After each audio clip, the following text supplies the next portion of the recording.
According to the masthead of the Washington Post, democracy dies in darkness. But with 10 days to go in one of the most consequential elections of our time, upon which democracy hinges, an election that will be decided by razor-thin margins and is already overrun with misinformation, the Washington Post is now breaking its tradition of endorsing a candidate for president, despite the fact that an endorsement for Vice President Kamala Harris was already written and prepared by the paper's editorial board. In a note from Washington Post publisher Will Lewis, he says the Post will not endorse any candidates in the future. And though Lewis wrote the note, Post journalists had already suspected that the billionaire owner Jeff Bezos, who is also, as you know, the owner and founder of Amazon, had put his thumb on the scale to block the endorsement. In the wake of the announcement, prominent Washington Post editor-at-large Robert Kagan resigned from his role, and more people may follow suit soon. 16 Post columnists signed their names to a letter calling the decision a, quote, terrible mistake. One unnamed member of the editorial board told Semaphore, quote, if you don't have the balls to own a newspaper, don't.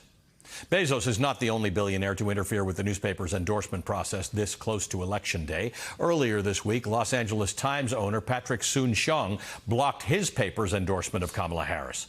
3 editors at the LA Times, including a Pulitzer Prize-winning writer, resigned in protest of that decision, and both papers are expecting thousands of readers to cancel their subscriptions. Thousands already have, by the way. The Post's justification to readers included that the paper did not endorse candidates regularly until 1976, and that this would be a return to that tradition. What a year to decide to change your traditions on that. While Soon-Shiong said he did not want the LA Times to contribute to the country's vast political divide. Let's be very clear about what we're actually seeing here. 2 billionaires with immense business interests that stretch far outside the newspaper business stepped in at the last minute to prevent their newspapers from taking a political stand, specifically a stand against Donald Trump, who denigrates the media, keeps a long list of political enemies, and threatens retribution against many of them. It looks like the threats worked.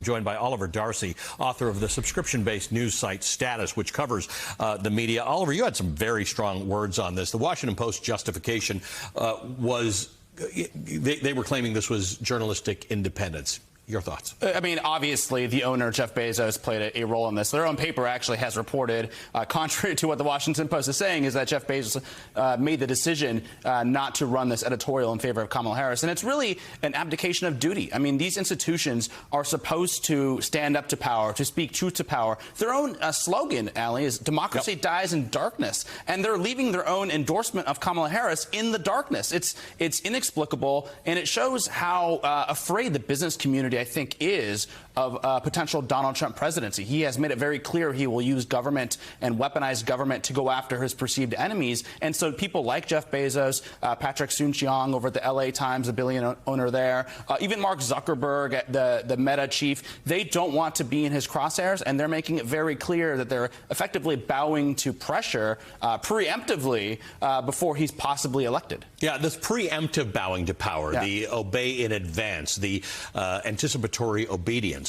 This is way bigger than whether you care about the Los Angeles Times or the Washington Post. You may not be a reader of those things. It's the concept that the Fourth Estate has now said we are at risk from the threats that Donald Trump levies. This is deeply serious. Yeah, and I mean, typically, Jeff Bezos has been praised for not interfering with the Washington Post journalism, but now that's clearly been breached. He's clearly influencing whether the paper, the opinion pages, endorse the candidate they wanted to endorse. They had drafted. And these are the opinion pages, to be clear. This is what they do. These are the opinion pages. It's not the journalists, but it's the opinion pages, and it means something, you know.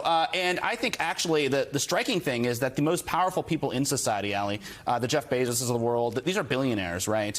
They're supposed to theoretically. It would be nice if they safeguarded society when there was a threat, when there are sinister forces trying to seize power. Instead, you're seeing them kiss the ring, and the journalists, the people who are paid far less, who hold, they make far less money than these billionaires, hold less power than they do. They're the ones resigning in protest, taking a stand, saying democracy is on the line, and we're going to hold this line the best we can. Both papers are facing massive cancellations. Tell me about this. Yeah, I mean, obviously readers are going to be upset, and so they're going to cancel. If you go on Twitter or X or whatever it's called these days, or Threads, you'll see people are canceling. People are emailing me and telling me I'm canceling my subscription. And I think the problem is that if you're a subscriber to the Washington Post, you expect that newspaper to stand for something. And they've sold you on the idea that they stand up to people like Donald Trump. And so when you see them now cower, when you see them bow down to the altar of Donald Trump effectively, that's a problem for the Washington Post. And look, they have journalists that do extremely good work, and so it's sad almost to see that them lose resources to do that good work moving on. But people want to subscribe to outlets that they believe in. And clearly, right now, that's a problem for the Washington Post. Oliver, it was a surprise to me that you've never been on the show, but of course that makes sense because you and I have known each other for a long time, but you worked for CNN for a long time. So welcome to MSNBC and welcome to our show, and we hope this is the first of many times. Thank you, Ellie. Oliver Darcy is the author of Status, which is a subscription-based news site from which I get a lot of my information.